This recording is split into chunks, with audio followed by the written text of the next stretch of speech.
Broadcasting from the cradle of liberty, this is the Michael Smerconish Program.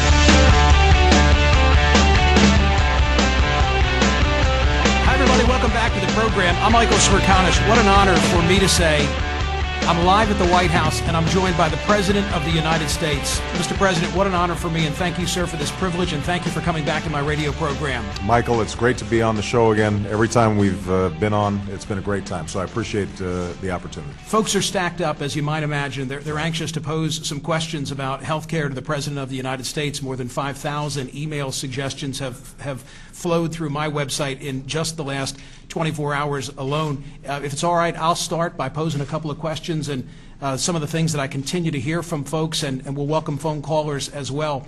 Allow me, sir, to begin with this. Did Secretary Sebelius misspeak last weekend? You know, a great deal's been made as to what she said pertaining to the so-called public option. Yeah, she really didn't misspeak. The surprising thing is she'd been saying this all along. She said the same thing a month ago. And let me just describe what the issue is here. We have consistently talked about the need for health care reform because family premiums are going up 3 times faster than inflation and wages.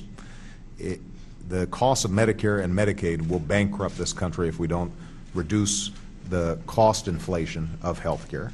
You got families who can't get health care because of pre-existing conditions, or they bump up against some lifetime cap if a family member gets really ill. So what we've said is there are a number of components of health care. One is that for people who already have health insurance, they can keep their health insurance, but we're going to have some consumer protections to regulate how insurers operate. For example, they can't prohibit people from getting health insurance because of a pre-existing condition. They can't have lifetime caps or yearly caps that prevent people from getting the care that they need. We're also going, for people who don't have health insurance, to set up a system similar to what Congress has, where you can buy into a bigger pool, get better rates, have better protections around you.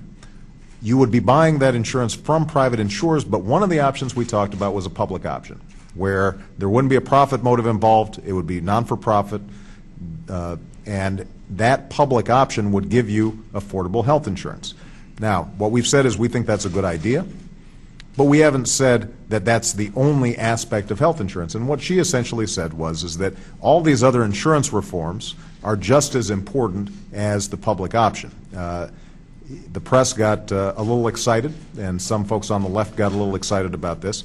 Our position hasn't changed. We think that the key is cost control, competition, making sure that people have good quality options. If we're able to achieve that, that's the end that we're seeking. And the means, we can have some good arguments about what the best way to achieve it is, but we've got to change because the status quo is unsustainable. Mr. President, there's a mindset among many folks in my audience who say that the end game, it's all about single payer, that it's a public option or it's a cooperative.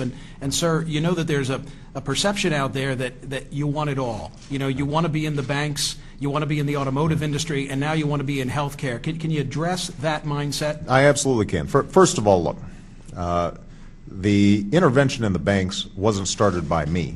It was started by a conservative Republican administration, and rightly so, because our banks were on the verge of meltdown. The only thing that we've done is said, let's put in place some financial regulations to make sure that this doesn't happen again. The auto interventions weren't started by me. They were started by a conservative Republican administration. The only thing that we did was, rather than just write GM and Chrysler a blank check, we said, you know what? If you're going to get any more taxpayer money, you've got to be accountable. They went through a record bankruptcy, and now GM, for the first time, is actually hiring folks back. So I know that there's this perception that somehow we have engaged in these extraordinary interventions. Part of it had to do with the worst financial crisis in history, and the fact that both the auto bailout and the bank bailout were started under a previous conservative Republican administration indicates the fact that this wasn't ideological.